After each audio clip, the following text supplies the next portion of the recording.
সরাসরি দেখতে পাচ্ছেন শাহবাগের বর্তমান পরিস্থিতি বেশ উত্তাল হয়ে রয়েছে। শাহবাগের Bangladesh is burning. Cities are erupting in protests. Media offices have been attacked. Diplomatic tensions with India are rising, and all traces back to one man, Sharif Osman Hadi. So, today on Indian Valour, we unpack the deep political crisis in Bangladesh that was erupted after his killing, a crisis with regional implications for South Asia.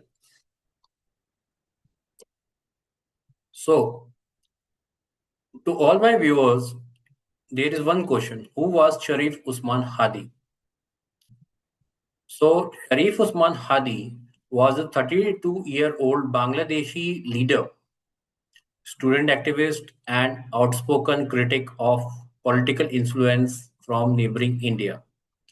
Hadi rose to prominence during the 2024 student-led mass uprising in Bangladesh, a movement that challenged long-standing political structures and ultimately forced then the Prime Minister, Mrs. Sheikh Hasina, to resign and go to India in exile. He was just not a protest figure, but was also a candidate for parliament in the upcoming February 2026 elections. Under the political platform Inqilab Manch, translated that is the translation of a platform for revolution, Usman Hadi was an outspoken stance, including strong criticism of India perceived influence in Bangladesh politics and society, which made him a controversial figure both domestically and regionally. So there would be many of questions from your end, like what happened to him. So let me just brief about this particular incident. On December 12, 2025, Hadi was targeted in a brutal assassination attempt in Dhaka as masked gunmen riding a motorcycle shot him dead. So he survived the initial attack and was rushed to a local hospital, then airlifted to Singapore for advanced medical treatment. Despite days of intensive care, Hadi succumbed to his injuries on December 18, 2025 at a Singapore medical facility, triggering shockwaves across Bangladesh. The Bangladeshi authorities released the CCTV stills of suspects and has launched a manhunt, but the suspected shooter's whereabouts remain unknown, with unverified claims that he may have crossed into India. So, how was the national reaction was occurring in Bangladesh after killing of Mr. Osman Hadi? So, Hadi's death ignited nationwide protests in Dhaka and other cities. Demonstrators demanded justice, the resignation of key officials, and accountability for the future to protect killings like this. So, anger spilled onto the streets with slogans, justice, and in many places, anti India sentiments. So, as some groups accused New Delhi of interference in Bangladesh political affairs, Bangladesh interim government, led by the Nobel Peace Prize winner Mr. Mohammad Yunus, declared a national day of mourning and called Hadi's death an irreparable loss to the nation. However, the situation took a violent turn just after this speech. So there was news that there was a long violence and vandalism going on in Bangladesh. So how this happened? See, there were some certain protests by different NGOs and different organizers and different groups of Bangladesh and its political parties. So these protests quickly escalated into violent unrest. Major media offices, including Prothom Alo and the Daily Star, were stormed, set on fire, trapping journalists inside until they were rescued by the security forces. The symbol of the previous political party, including the historical sites associated with the ousted leadership of Sheikh Hasina and Mujibur Rahman, were vandalized in some areas. Security forces, including the Bangladeshi army, the Bangladeshi paramilitary units, were deployed to restore order and peace across the streets.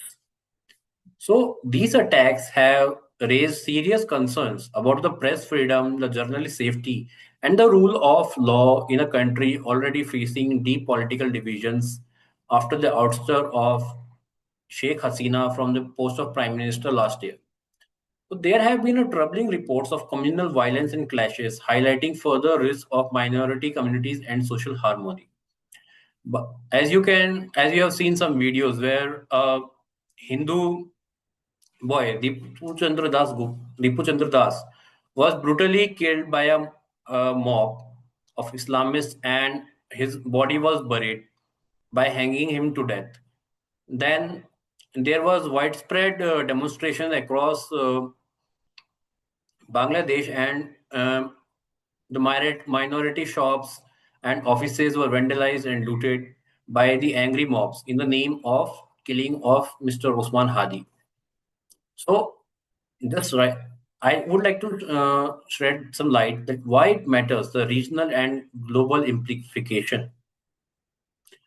See, the crisis in Bangladesh isn't just internal; it has a regional ramification, especially for India. Given the shared border, the historical ties, and the ongoing diplomatic complexities, as you know, that Bangladesh came into existence about 52 years ago by the will of the Indian Army and the Indian Armed Forces. So Indian Armed Forces fought for 13 days vigorously against the Pakistani troops, and they fought a war that made Pakistani army to surrender with its 93,000 troops in front of Indian Armed Forces, led by General Jagjit Singh Arora. So time back then on 17th December 1971 that Bangladesh came into existence after it was liberated by the Indian Armed Forces from the clutches of Pakistani army and its allied civil government. So acquisition of foreign interference, even unverified, can fuel nationalism and strain diplomatic relations. So India has emphasized that it will not interfere in Bangladesh internal politics, and it has been a long stand of the current Modi government. So as Bangladesh head towards February 2026 elections, rising instability could affect voter confidence, security cooperation, and regional peace. This unrest also tests the strength of Bangladesh democratic institutions during a crucial transition period from which Muhammad Yunus will be handing over the charge of the government to the democratically elected government. And it can also give a way for the rise of communal powers, which can give the birth to a lot of different terrorist organizations that could operate from the land of Bangladesh. So, what is next in the upcoming days? We will be seeing. So, what will be happening is Bangladesh authorities will be investigating the matter and will uncover who was behind the assassination attempt. And can Bangladesh will authorities will be able to restore the public order without further violence? And crucially, how will this impact the India-Bangladesh relations moving forward? So these are the questions whose answer will share the future not just of Bangladesh, just but of the entire South Asian region. So at last, if you found the video informative, make sure to like, subscribe, and comment below with your thoughts on this crisis. Stay tuned to the Indian Valor for more in-depth geopolitical analysis. And this is Himanshu Nirvan signing off today. Thank you very much for watching. Please like, subscribe, and share your views. Thank you.